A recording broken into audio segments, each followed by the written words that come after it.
vamos a cumplir la rendición del Callao el 23 de enero, que es el día en que cumplimos los 200 años. Bueno, este año se cumplen los 200 años del juicio contra el conde de Esas Donadas y donde Bolívar no le conmuta la pena, a pesar que no le había conmutara, y lo manda a fusilar. Y es fusilado. Si no lo hubiera mandado a fusilar, eso ya no es parte de la historia, porque es que hubiera pasado sí, pero él era un hombre muy capaz, que había sido ministro de Estado y sabía todos los dimes y diretes dentro de la política nacional. Pudo haber sido de repente un ministro de algún mandatario de la época, no lo sabemos, pero murió muy joven. Torrentales, para impedir que lo maten, se refugia en el Callao, y lo que me ha contado Cristian Rodríguez, que lo puedo transmitir a nombre de él, es que Rodríguez lo detestaba y lo mandó a vivir a la zona de los infectados con el corrupto para que se enfermara y muriera. Eso sí, es un dato que no lo conocía, pero la historia está por eso, para analizar las escrituras públicas, los testamentos, porque en esa época se consignaba todo. Uno lo puede ver hoy en día y puede sonar gracioso, pero si uno va a las... Yo me acuerdo que cuando tenía 20 años, en el año 86, yo visité el presbítero con el padre Hermano Nieto, y él me hacía detenerme, mira, lee esta placa, y uno podía sonar algo jocoso, pues decía, aquí ya se fulana de tal, que murió por culpa de la mala praxis del médico tal. Entonces, y luego aquí murió fulano de tal, quien se cayó por culpa de Elmer Foster, que era el dueño de la compañía del avión que se cayó. Entonces, claro, tú estás dolido y quieres echarle la culpa a alguien por la muerte de tu ser querido, no la atendieron bien. Imagínense hoy en día, dices, esta clínica es mala. Entonces, en las lápidas en el presbítero uno puede leer todo ese tipo de datos. Entonces, imagínense los testamentos. Yo sé que ustedes no son historiadores, que llegaron acá que quieren estudiar, pero cuando uno el testamento es magnífico, porque aparecen datos que hoy en día ya no se piden. O sea, hoy en día el testamento es muy simple. Excepto cuando eres adulto mayor, la notaria te pregunta por qué estás testando, para evitar que digan, no, ya estaba mal en la cabeza, ya no pensaba bien, ¿cómo le voy a dejar esta parte a otra persona? Entonces, la notaria ya se pregunta para ver y queda grabado un video, ¿no? Para evitar estas sucesiones. Pero lo que quiero decir es, el año 24, y aquí entramos a la parte, bueno, si me da más tiempo, veo si puedo hablar algo más, quiero hablar con él. El año 24, Lima está ocupada de marzo a diciembre. Claro, como todo el tiempo en los colegios, en las universidades, se nos enseña Junier y mucho, nos olvidamos de lo que le pasó a los limeños. ¿Qué les pasó? Una ocupación realista, donde fueron tratados no como compatriotas, como eran tratados antes de la independencia, sino como enemigos de quién, enemigos de los españoles.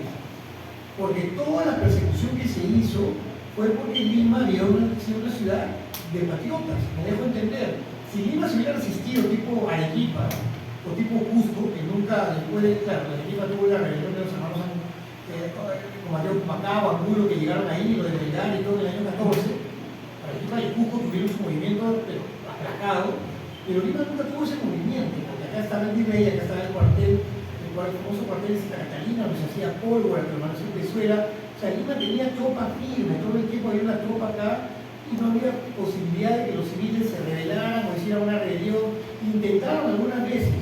Yo me acuerdo que en secundaria, en segundo de media, se enseñaba todas las rebeliones que hubieron en Lima y en el Perú antes del 28 de julio, para entender un poco el proceso. Hoy en día creo que ninguno de nosotros sabe eso.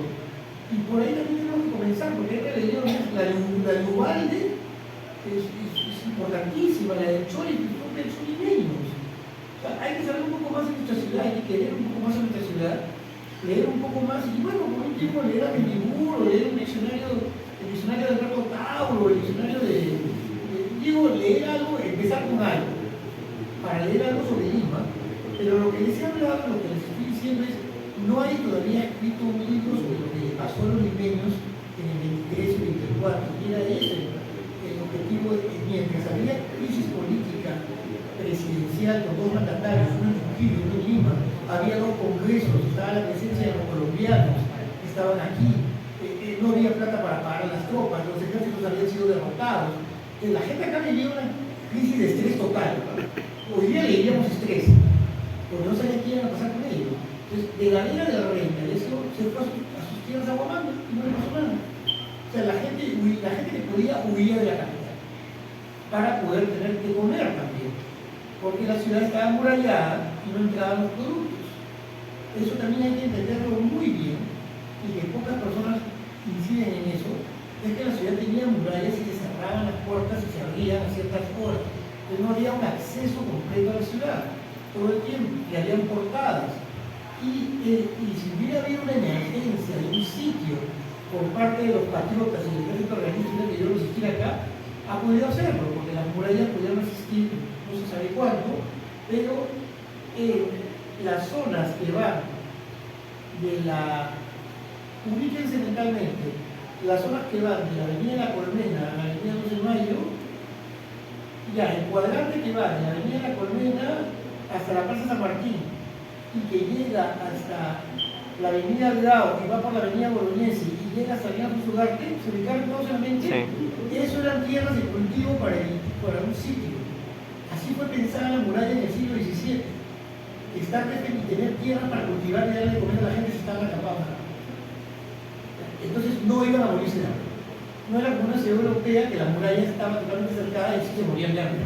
Entonces, en la guerra napoleónica, Zaragoza pasó una hambruna terrible y ahí se inventó el turrón español que hoy día todos conocen, ¿verdad? Que no tiene nada que ver con ese turrón.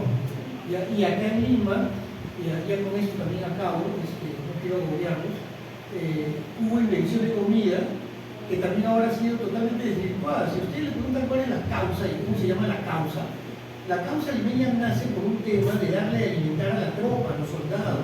¿Y qué es lo que abunda en el Perú, en Lima, en la costa limeña, en el Callao, en nuestro puerto? El pescado. ¿Y qué abundaba en Lima? Huertas. Toda esta zona de acá tenía huertas. Cada casa tenía una huerta, entonces ahí habían paltos. Entonces, ¿qué se podía hacer? Palta, pescado. ¿Y qué otro producto más? La papa. Ahí está la causa. Bueno, que ahora quedan con langostinos, marisco, camarones, ya eso es una cosa moderna. Pero si hablamos de la historia, con eso se limitó al ejército patriota. Entonces, por eso también decían, yo estoy por la causa, para que entiendan, ¿verdad? O sea, yo voy por la causa que es la patria.